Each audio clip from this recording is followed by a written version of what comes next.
Pozdravljena, Lena, v Mastercard športni akademiji, tokrat v podkastu, na tej platformi se še nismo srečali in me veseli.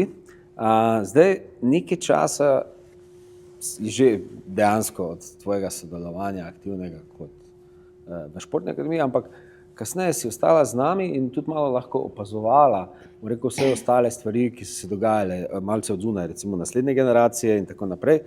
Pa mogoče eno vprašanje, ki je malo manj zahtevno ali pa zahtevno, odvisno kako se gleda, in sicer primerjava mogoče teh generacij. Se pravi, a bi ti ocenila, da iz generacije v generacijo mogoče ljudje, športniki drugače razmišljajo v pripravi na šport ali je to dejansko vedno isto? Meni se zdi, da če primerjam prvo mojo generacijo, ko sem bila jaz v akademiji, to že nekje 4 do 5 let nazaj, se mi zdi, da so tudi zdaj predvsem športniki bolj drzni, če rečem narekovajo, z predvsem objavami na družbenih omrežjih. Pri nas je bilo to še kar tako nerazvito, oziroma nismo si še toliko upali, niso se športniki toliko hteli izpostavljati, medtem ko zdaj se je tudi celotna akademija vedno bolj razvila, tudi predavanja so čisto drugačna, kot so bila pri nas. In predvsem bi rekla, glede teh družbenih omrežij, da je čisto nekaj drugačnega. Tudi več športnikov sodeluje pri vsaki nagradi teh za sponzorstva, ko se potegujejo, nasplošno je vse na večje postalo. Tudi trg je postal drugačen, zahteve, socialna mreža so se razvila dokaj v eno res brutalno smer, tako da je treba držati korak. Zdaj, res je, najbrž je v tvojem času akademije bilo nekaj znanj ali pa mogoče nekaj stvari, ki so manjkale in to lahko danes recimo nazaj pogledaš. Ampak a je še kaj takšnega, kaj opažaš, da bi bilo dobro implementirati za mlade športnike? Ja, meni se zdi, da tudi, če pogledam recimo prehrano pa športna psihologija, to je nekaj, kar je meni kot takratni mlajši športnici, ker sem še vedno mlada športnica, Absolutno. Predvsem najbolj manjkalo. Se mi zdi, da tudi športniki sami dajo na temo največ poudarka, ker sami opazijo pri sebi, kako je to pomembno. Isto se vidi, lahko po Instagramu posod vidiš, da vsi vrhunski športniki, ne vem, če gledaš Kobe, LeBron, zdaj izhajam iz svojega športa, vsi poudarjajo, kako je psihologija pomembna, regeneracija, prehrana. In da tudi ti športniki, ki na novo prihajajo v akademijo, te nove generacije, se bolj zavedajo tega in se tudi s takim namenom prijavijo, da čim več o tem izvejo. Kaj pa prvi posel?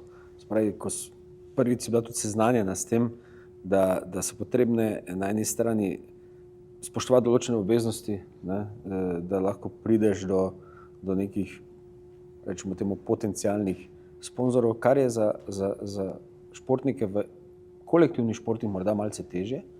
Ampak tvoja izkušnja, jaz mislim, da je kar dobra, ne? Mislim, glede na to, da sem jaz takrat bila stara, nekje 13 sem bila stara in sem bila ful navdušena, ko sem za Go for Goal lahko zmagala tisto nagrado, da je takratni direktor opazil pač moje navdušenje, kako sem predstavila njihovo podjetje.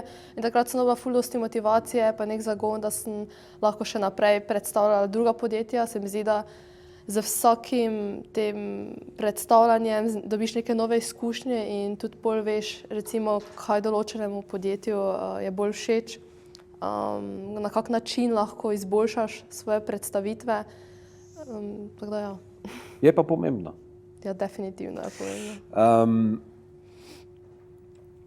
Naprej, če gledamo zdaj vse te sklope, kaj je tvoj nasvet mlajšim športnikom? Zdaj, rekla sva, tudi ti si še mlada športnica, ampak si kar hitro začela v akademiji, v bistvu si se spoznala z vsemi zadevami dokaj hitro.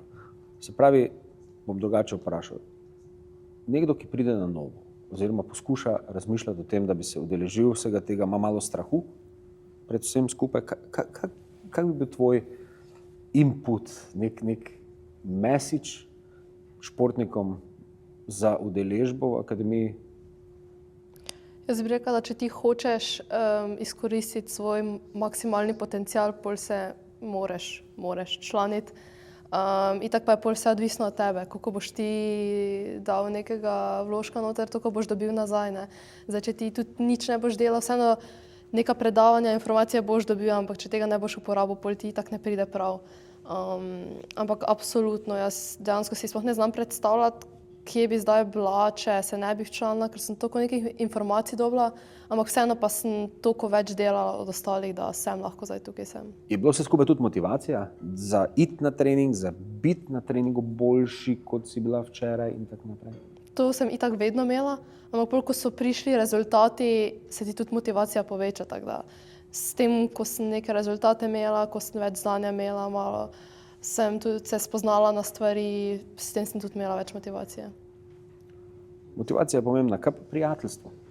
Prijateljstvo je tudi pomembno, moramo pa itak ločiti med tem pač prijateljstvom na igrišču in izven igrišča. Malo sem imela tudi sama težave s tem, da sem preveč cenila prijateljstvo na igrišču. Ne da bi se pustila nasprotnica, ampak nisem šla tako na polno, kot bi lahko šla. Zdaj pa sem se tudi v tem izboljšala, da enostavno ne pustim, da mi moja igralka da koš ali kaj podobnega. Ampak ja, izven terena pa se probam z vsemi čim boljše razumeti, ker nikoli ne veš, kje v življenju boš potreboval take ljudi. In če pride, kaj bi svetovala tak 3 leta mlajši Leni? Da bi Če bila bi bolj lahko. pogumna, Bolj pogumno. da bi malo več pričala. Dobro, hvala ti za ta nastop v kratkem podcastu. Hvala. Hvala.